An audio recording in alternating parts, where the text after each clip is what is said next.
오늘도 우리 예배 가운데 함께 하신 주님을 찬양합니다. 그리고 예배를 통해서 좋은 소문, 믿음의 선한 영향력을 미치며 살아가는 그리스도인의 모습이 무엇인지를 깨닫고 삶 속에서 하나님의 영광을 드러내며 선한 영향력을 끼쳐가는 그런 놀라운 하나님의 축복을 누리며 살아가는 우리 모두가 되시길 주의 이름으로 축복합니다. 어느 목사님이 설교해 보니까 재미있는 이 성도님들의 여러 부류에 대한 이야기를 하는 글이 있었습니다. 이 달구지 같은 교인이 있습니다. 이 앞에서 끌어주고 뒤에서 밀어줘야만 움직이는 그런 분이 있습니다. 또 연 같은 교인이 있습니다. 그래서 이 끈을 달고 이렇게 자꾸 잡아당겨주고 해야만 나는 분, 그렇지 않으면 이렇게 떨어져 버리는 분이 있습니다. 날아가 버리죠. 안 하면. 고양이 같은 교인이 있다고 합니다. 줄곧 토닥거려 줘야 만족한다는 거죠. 그러니까 자기가 한 일들을 난 이걸 했는데 라고 이렇게 항상 인정해주고 항상 이렇게 칭찬해 줘야만 만족하는 그런 분이라는 거죠. 또 우리가 잘 아는 것처럼 럭비공 같은 교인이 있습니다. 다음 순간에 어느 방향으로 튈지 모르는 그런 분이죠. 풍선 같은 교인이 있습니다. 잔뜩 부풀어 있습니다. 보기는 좋은데 불안해요. 언제 터질지 알 수 없는 그런 성도가 있다라는 것이죠. 또 크리스마스 트리 장식의 이 작은 전구 불빛 같은 그런 교우가 있다라고 합니다. 그러니까 쉴 새 없이 꺼졌다 켜졌다. 교회 나왔나 싶으면 갑자기 안 나오고 종을 잡을 수 없는 이런 분이 있다라는 겁니다. 우리는 어디에 속합니까? 우리 교회 성도들 중에는 아무도 이런 부류에 속한 분이 없는 줄로 압니다. 뉴욕 맨하탄 34번가에 가면 이렇게 아주 이름난 한정식집이 있습니다. 그러니까 거기에 바쁠 때는 막 문전성시를 이루죠. 저도 뉴욕을 방문했을 때 거기를 한번 가보고 싶었는데 사람들이 너무 많이 몰린다고 해서 못 가고 뉴욕 한쪽에 또 한정식을 또 하는 데가 있더라고요. 그래서 거기 가서 이제 식사를 했는데요. 근데 이 식당이 유명해진 이유는 대통령이 두 분이나 거기를 방문했다는 거죠. 그래서 전두환 씨, 노태우 씨가 이렇게 방문을 하면서 그 두 분의 대통령이 방문을 하면서 그 뒤로부터 그 식당이 유명해졌다는 겁니다. 그래서 이 식당이 잘 되려면 소문이 잘 나야 합니다. 그러니까 교회도 마찬가지입니다. 교회가 부흥하려면 소문이 잘 나야 하는 것이죠. 소문이 잘 난 교회는 부흥합니다. 근데 식당이 소문이 잘 나면 이렇게 식당이 잘 되지만 소문 한번 잘못 나면은 문 닫는 것이 시간 문제입니다. 그러니까 몇 년 전에 이 캐나다의 토론토에 이 유명한 장소에 식당이 이렇게 개업을 했습니다. 그런데 애써서 이렇게 유명 장소에 돈을 많이 들여서 이렇게 인테리어를 하고 멋있게 이렇게 꾸며놨는데 식당이 개업한 지 한 2주 만부터 이상한 소문이 나기 시작했어요. 그러고 나면서 불과 2달도 안 돼서 손님들이 안 오니까 가게를 접어야만 했습니다. 그러니까 나쁜 소문은 좋은 소문에 비해서 4배 정도가 빨리 이렇게 번져간다라고 합니다. 그렇습니다. 교회도 그런 것입니다. 소문으로 이렇게 퍼져가는 거죠. 오늘 본문에 나오는 데살로니가 교회는 좋은 소식이 전 아시아로 퍼져나가는 교회였습니다. 좋은 소식이 들림으로 그 교회가 부흥했다라고 오늘 본문에 보면 나옵니다. 우리 교회는 어떤 소문이 날까요? 교회조차도 입소문에서 부흥하고 문을 닫는 것입니다. 교회는 어떤 소문이 나면 좋겠습니까? 그래서 어떤 교회는 예배 시간에 이렇게 종이를 나눠주면서 우리 교회 좋은 점을 쓰라 그런답니다. 10가지를 써라. 또 우리 목사님의 칭찬할 점 10가지를 써라. 사실 저도 한번 그렇게 해보고 싶은데 우리 교회 좋은 점은 많을 텐데 저에 대해서 얼마나 칭찬해 주실지 몇 점이나 줄지 굉장히 조금 걱정되기도 합니다. 어쨌든 이 교회가 이제 부흥하면 대부분 교회들이 전도 시킬 때 우리 교회 참 좋아요. 우리 교회 한번 와보세요. 그리고 우리 교회 목사님 설교 정말 잘해요. 좋아요. 그러면서 그렇게 하라고 시킵니다. 교회 전도할 때도 그렇게 하고 교인들한테 그렇게 하는 것이죠. 그래서 우리 성도님들은 우리 교회에 대해서 어떤 자랑을 하시는지, 어떤 칭찬을 하시는지 궁금합니다. 오늘 우리에게 주신 말씀에는 우리가 본받아야 할 모범적인 모델 교회를 제시하고 있습니다. 그러니까 마게도냐와 아가야 지방에 많은 교회들이 있었는데 거기에서 데살로니가 교회가 굉장히 인상 깊은 교회로 나왔다는 것이죠. 그러니까 사도 바울이 교회를 세웠는데 교회를 세운 지 얼마 만에 세웠을까요? 사도 바울이 거기서 얼마 만에 목회를 했을까요? 얼마간 동안? 사도 바울이 3주간 했습니다. 3주간. 3주간 했는데 좋은 소문이 났어요. 그래서 사도행전 17장 1절에서 10절을 보면 사도 바울이 데살로니가 그 지역에 있을 때 그곳 회당에서 말씀을 전했습니다. 그래서 예수 그리스도가 어떤 분인가를 말씀을 전했고 하나님의 은혜로 그 전도가 성공적이어서 그 지역의 귀부인들 그리고 유대인들이 많이 믿는 일들이 있었습니다. 그런데 유대인들이 그것을 질시하고 시기해서 바울의 전도를 방해합니다. 그래서 3주 이상을 머무르지 못하고 그것을 떠나 베레아로 갔다라고 나와 있습니다. 그런데 이 바울이 떠난 후에도 이 3주간 동안 교회를 세워놨는데 그 교회 사람들이 좋은 소문이 난 거예요. 도대체 바울이 3주 동안 뭘 가르쳤을까요? 그 소문을 듣고 많은 사람이 모이기 시작했고 교회 역사는 짧지만 많은 사람들이 모였고 선한 영향을 미치는 그런 교회가 된 것입니다. 물론 이 말은 데살로니가 교회의 성도들이 부족한 면이 없었다라는 말을 하는 것은 아닙니다. 우리가 데살로니가 전후서를 읽어보면 데살로니가 교회도 문제가 있었습니다. 예를 들면 예수님께서 곧 재림하실 건데 애써서 일할 필요가 있느냐라고 말하면서 오직 주님만 바라보자라고 기도하는 예배파, 기도원파들이 막 있었습니다. 그래서 일은 안 하고 이쪽 저쪽 하면서 말만 하는 사람들이 있어서 사도 바울이 조용히 하여 내 일을 하라라고 권면을 하는 것이 이렇게 데살로니가서에 나옵니다. 그렇지만 이 데살로니가 교회는 이런 점보다 좋은 점이 더 많은 교회였다라는 것입니다. 그래서 사도 바울은 그들의 좋은 점을 칭찬을 했습니다. 그래서 사도 바울은 책망을 할 때도 상대방의 낙심을 주지 않고 용기를 북돋아 줬습니다. 근데 우리는 좀 그러지 않은 것 같습니다. 남을 보면 무엇부터 보입니까? 좋은 것부터, 칭찬할 것부터 보입니까?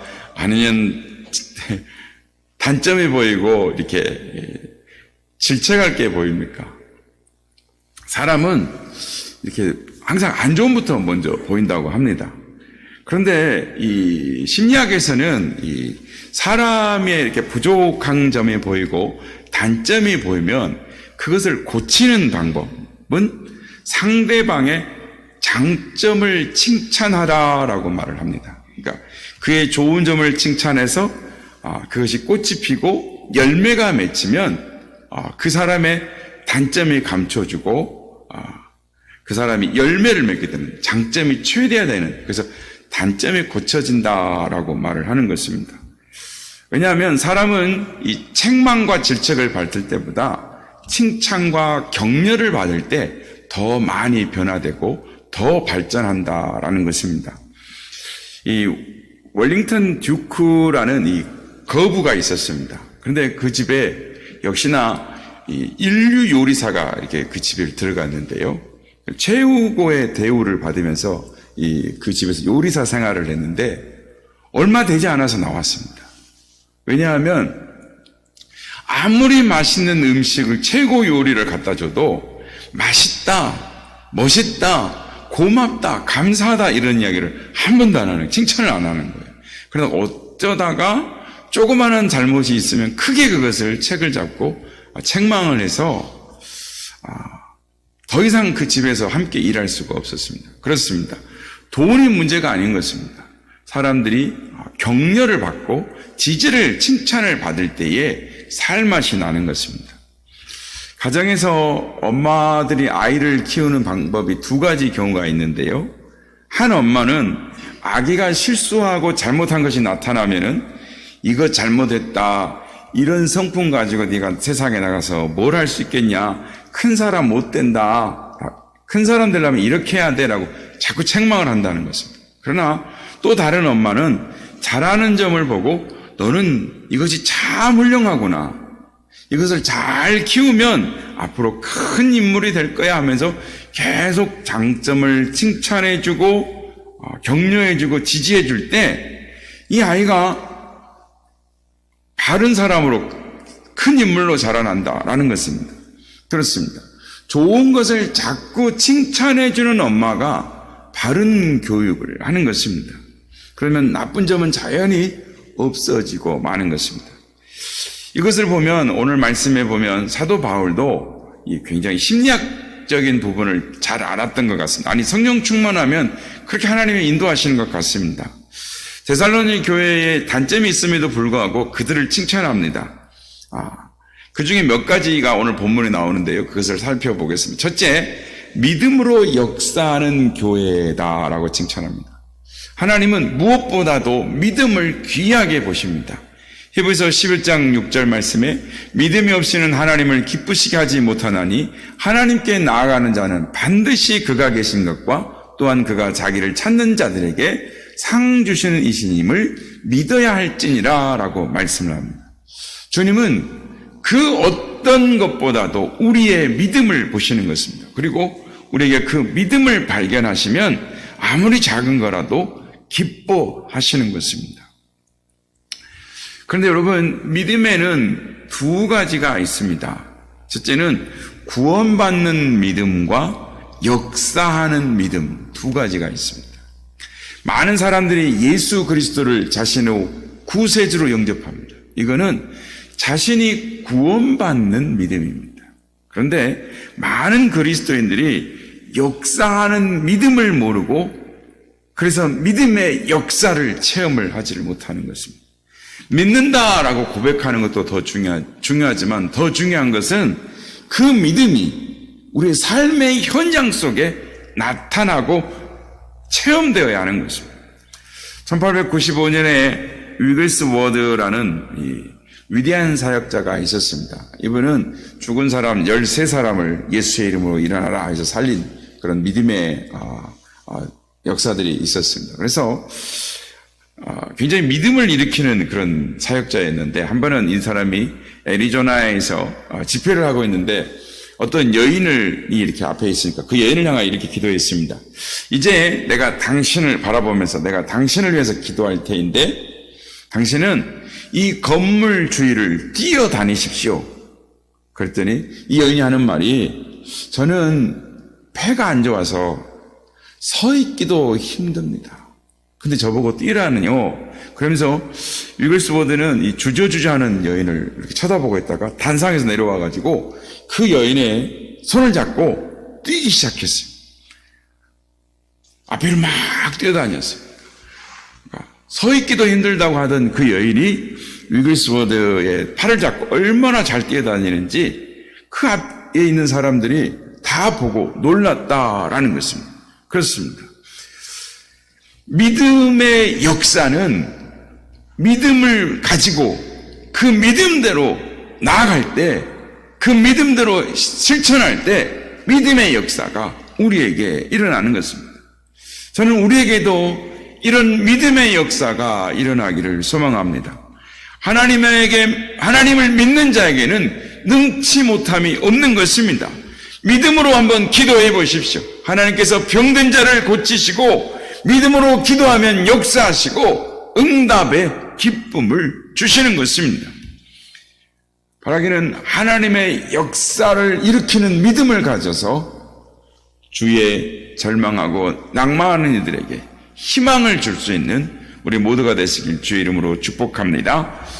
두 번째로 데살로니가 교회의 특징은 사랑의 수고가 있는 교회였습니다. 주위에서 이렇게 힘든 일을 할 때 아이고 수고하셨습니다 라고 말을 많이 하지 않습니까? 또 이렇게 젊은 사람들이 수고하면 아이고 수고했구나 라고 말을 합니다. 그런 것처럼 데살로니가 교인들이 수고를 많이 했는데 어떤 수고를 많이 했습니까? 사랑을 위해 수고를 많이 했다라는 것입니다. 바울 사도는 데살로니가 교회를 칭찬하면서 고린도후서 8장에 데살로니가 교회가 사랑의 수고를 많이 한 교회라고 이야기를 합니다. 고린도후서 8장 1절에서 2절 말씀입니다. 형제들아, 하나님께서 마게도냐 교회에게 주신 은혜를 우리가 너에게 알리노니 환난의 많은 시련 가운데서 그들의 넘치는 기쁨과 극심한 가난이 그들의 풍성한 연보를 넘치도록 하게 하였느니라. 마게도냐 지역의 교회들이 자기들도 어려워요. 자기들도 극심한 지금 가난의 이 시련 가운데 있습니다. 그런데 그럼에도 불구하고 어려움을 당한 예루살렘의 성도들을 향해서 풍성한 연보를 준비해서 보냈다라는 것입니다. 그러려면 사랑의 수고가 있는 것입니다. 사도행전 2장 17절에도 보면 그들이 고난 중에 받은 은혜를 따라 예루살렘의 형제들을 구하기 위하여 보냈다라고 말합니다. 여러분, 그래서 사랑이라는 것은 입술로 하는 것이 아니라 나에게 있는 것을 베풀며 나타내는 행동으로 나타난다라는 것입니다. 이런 교회가 사랑이 풍성한 교회입니다. 그러니까 진정한 사랑은 남을 위해서 나의 시간을, 물질을, 정보를 즐거이 나누고 행동하는 그런 삶이 따를 때 사랑이 풍성하다라고 합니다. 입술로만 사랑합니다, 축복합니다 하는 노래를 부르는 것이 사랑이 아니라 사랑에는 수고가 동반된다라는 것입니다. 그렇다면 우리 교회는 어떤 교회입니까? 요한일서 5장 3절에 보면 이렇게 말씀합니다. 하나님을 사랑하는 것은 이것이니 우리가 그의 계명들을 지키는 것이라. 그의 계명들은 무거운 것이 아니로다라고 말씀합니다. 무거운 것이 아니로다. 여러분, 우리가 이제 독거 가정에 몇 가정 안 되는 교회를, 안 되는 가정을 위해서 이렇게 반찬 나눔을 합니다. 근데 여러분, 이 일이 여러분에게 있어서 어떻게 느껴지십니까? 짐이 되십니까? 부담스럽습니까? 혹시 짜증스러우십니까? 아니, 교회 이제 매일 주보에서 반찬 나눔을 하고 있습니다라는 광고를 하는데 거기에 혹시 이렇게 주의와 관심을 갖고 계시곤 있습니까? 우리 선한 육계는 앞으로 선한 사업의 지경을 더 높일 것입니다. 더 넓히려고 합니다. 그 시작으로 인해서 우리가 11월 첫 주에 호두과자를 구워서 그게 얼마나 되겠습니까만은 한 200박스, 그러니까 우리 시흥동에 있는 분들에게 이렇게 전달을 하려고 합니다. 그리고 앞으로 더 좋은 일을 하려고 합니다. 사랑의 풍성한 교회, 사랑의 수고가 있다라는 것은 말로만 하는 것이 아니라 자기의 수고와 나눔의 베품이 있는 것입니다. 어떤 교회가 사랑의 바자회를 했다고 합니다. 그러니까 성도들이 모여서 물건을 씻고 물건을 정리하고 또 헤어진 부분들은 또 다시 꿰매고 또 수선해서 물건 하나하나를 기증한 것을 모았습니다. 그리고 이제 또 한쪽에서는 음식을 나누고 많이 했습니다. 그랬더니 이제 교인들이 언제부터 나왔겠습니까? 아침 일찍부터 나와가지고 늦은 밤까지 막 일을 하니까 일을 안 하던 사람들이 막 몸이 쑤시고 아파요. 허리도 아프고 무릎도 아프고 몸이 아픈 거죠. 그래서 목사님이 나오셔가지고 아이고 힘드시죠? 라고 하면 성도들이 뭐라 그럽니까? 아니요 목사님 좋아요. 너무 좋아요. 이렇게 말합니다. 여러분 요즘 사람들에게 하루에 몇만 원씩 줄 테니까 와서 봉사해라. 그러면 합니까? 안 합니다. 그런데 사랑으로 하니까 고생스럽지요. 몸이 아파요. 붓습니다. 다리가 아파요. 하지만 사랑으로 하니까 좋아서 하니까 그게 짐이 되지 않는 것입니다. 그래서 사랑이 많은 교회를 보면은 부엌에서 밥하는 사람들을 보면 항상 웃고 기쁨이 넘칩니다. 뭐 이렇게 안에 재정부에서 일하는 사람들도 보면 얼굴이 환하고요. 특별히 교회학교 가면 아이들을 가르치고 또 기도해주고 하는 이 교사들, 교육부를 보면 얼굴이 환합니다. 그렇습니다. 성가대, 방송실, 또 뭐 중보기도 하고 앞으로 우리 교회도 계속 그렇게 부흥할 겁니다. 왜요? 저는 우리 교회가 사랑이 풍성하다고 믿습니다. 오늘 우리 교회도 그렇게 부흥하게 될 줄 믿습니다. 미국의 어느 사회학과 교수가 학생들에게 볼티모어의 유명한 빈민굴에 그곳에 사는 청소년 200명을 가정조사를 해서 보고를 하라고 그랬습니다. 근데 가정조사 결과 아무런 희망이 없다 이렇게 나왔습니다. 그런데 이것이 있는 25년 후에 그 대학의 또 다른 사회학과 교수가 그 결과치를 보고 궁금했어요. 25년 전에 아무런 희망이 없다고 하는 이 아이들이 어떻게 되었을까? 그래서 학생들에게 과제를 내줍니다. 이 아이들이 25년이 지났는데 지금 기성인들이 돼서 사회에서 생활하고 있을 텐데 무엇을 어떻게 변했는지 알아봐라 했더니 추적해본과 놀라운 결과가 나왔습니다. 이 아이의 이 180명 중에 이사를 가거나 죽은 사람들 제한 176명의 이 아이들이 성공적인 삶을 살아가고 있다라는 것입니다. 그것도 직업이 변호사고 의사고 사업가고 상층에 속한 사람들의 직업을 갖고 있다라는 것입니다. 그래서 이 교수가 이 보고서를 듣고 충격을 받았습니다. 그래서 정밀조사를, 즉 개별 면담을 통해서 했는데 당신이 어떻게 이렇게 변화되었습니까? 했더니 모두가 한결같은 대답이 뭐냐?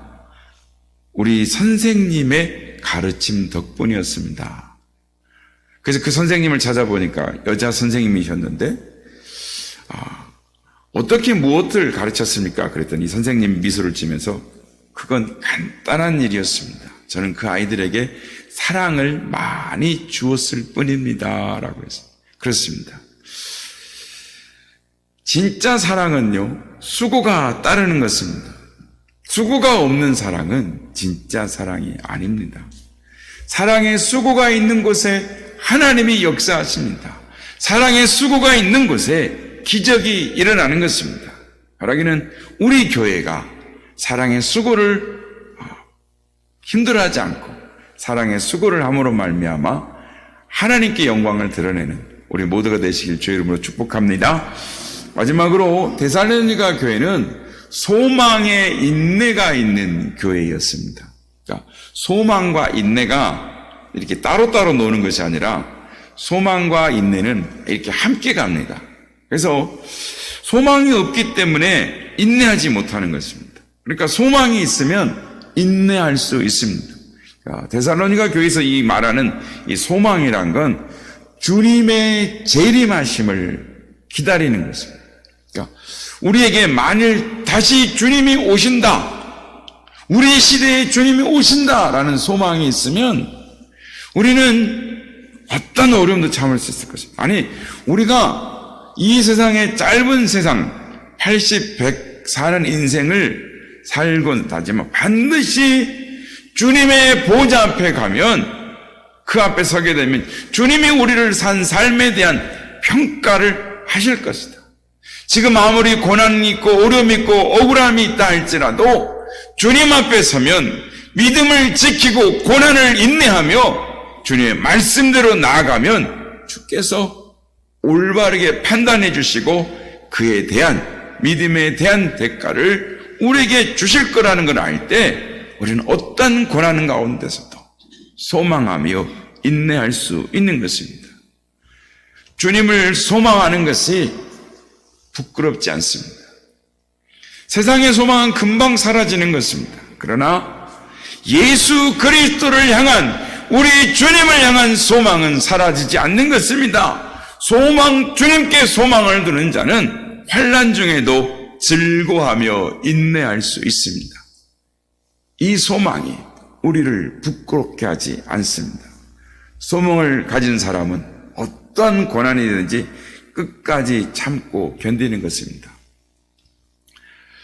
바라기는 우리 선한 이웃교회 성도들이 다 이런 믿음의 소망을 갖는, 인내의 소망을 갖는 성도님들이 되시길 바랍니다. 그래서 우리 교회도 믿음의 역사와 사랑의 수고와 소망의 인내가 있음으로 말미암아 데살로니가 교회가 마게도냐 지역에 좋은 소문이 난 것처럼 우리도 어떠한 고난 가운데도 인내함으로 주님을 소망으로 말미암아 선한 영향력을 미치는 좋은 소문 나는, 그래서 이 지역사를 살리고 하나님께 영광을 돌리는 그러한 교회로, 또 우리 성도님들로 거듭나시기를 예수님의 이름으로 축복합니다.